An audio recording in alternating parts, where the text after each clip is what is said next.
हरिओम, कोई भी चीज़ जो हमारे बस में नहीं है सॉल्व करना, जिसके लिए हमने बहुत हाथ पैर मारे, सर पटका, लेकिन वो हमारी पूरी नहीं हुई है, तो उसको कहा जाता है कि भगवान के चरणों में सौंप दो। बहुत मुश्किल होता है ये करना। एक तो हम राम जी का नाम जाप कर रहे हैं, सुंदरकांड जो इतना लंबा टेक्स्ट है वो भी पढ़ रहे हैं, उसको समझने का प्रयास कर रहे हैं, हनुमान चालीसा पढ़ रहे हैं, अपनी जीवन की परिस्थितियों से जूझ रहे हैं और उसके बाद सोच रहे हैं कि सब कुछ छोड़ दें। कुछ ठीक भी नहीं हो रहा, तो हाँ, सब कुछ छोड़ देने में ही भलाई है। हमें नहीं पता कि हमें भगवान अपने करीब करने के लिए कौन-सा ऐसा रास्ते का रुकावट है जो हमारे इस तकलीफ के थ्रू गॉड काट रहे हैं और हम उसमें ज़बरदस्ती बार-बार इंटरफेयर करके उस रास्ते को और भी लंबा और भी मुश्किल भरा बना रहे हैं। और दूसरी चीज़ मैं सोच रही थी कि हमें कैसे पता चलेगा कि जो हम राम जी का नाम जाप कर रहे हैं, वो हमें फलीभूत हो रहा है या नहीं?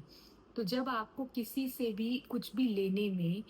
मज़ा आना ख़त्म हो जाए, जब आपको कोई कुछ भी दे तो आपको वो एक कर्ज़ की तरह लगने लगे, आपको ऐसा लगने लगे कि आप किसी का लेके गलत कर रहे हो, चीटिंग कर रहे हो, तो आप समझ लेना कि आपके ऊपर कृपा होना शुरू हो गई है।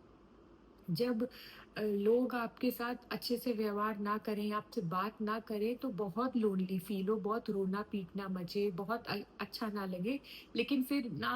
बोर होने की वजह से या ट्राई करने की वजह से अगर आप धीरे-धीरे हनुमान जी की तरफ प्रेरित हो रहे हो, उनकी भक्ति की तरफ प्रेरित हो रहे हो, तो आप समझ जाना कि ये उनका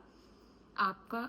उन्होंने आपको एक और आपकी भक्ति को एक्सेप्ट कर लिया है। जब गुस्सा आए या कोई भी चीज़ ऐसी हो, वो बहुत मुश्किल सिचुएशन है। देखिए, जो बड़े-बड़े भक्त हैं, संत लोग हैं, उनके लिए तो ये बहुत आसान है। लेकिन हम जैसे नॉर्मल लोगों के लिए गुस्सा आना या कोई हमारी निंदा कर रहा है, हमारी बुराई कर रहा है और उसके साथ फिर भी उसके सामने स्माइल करने में उस समय आँख में पानी आ जाता है, सीने में एकदम जलन होने लगती है। लेकिन फिर भी और कोई दिख भी नहीं रहा होता, कोई एप्रिसिएशन के लिए खड़ा भी नहीं है, तो अब करें तो क्या करें? लेकिन वही राम जी का जो नाम मुँह से निकलने लग रहा है अगर उस सिचुएशन में, जो जलन भरी सिचुएशन है, आँख में आँसू आ रहा है, लेकिन फिर भी अगले के गलत व्यवहार को भी हम इग्नोर करने की भी कोशिश कर रहे हैं, तो ये भी बहुत बड़ी कृपा है।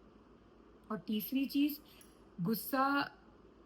ना करें, हम लोग ये बहुत बड़ा हम लोगों के ऊपर एक भगवान का उपकार होगा कि हम इतना मेहनत करके जाप करेंगे और एक बार गुस्सा करके उस पूरे जाप को हम तुरंत ही अग्नि में स्वाहा कर देंगे।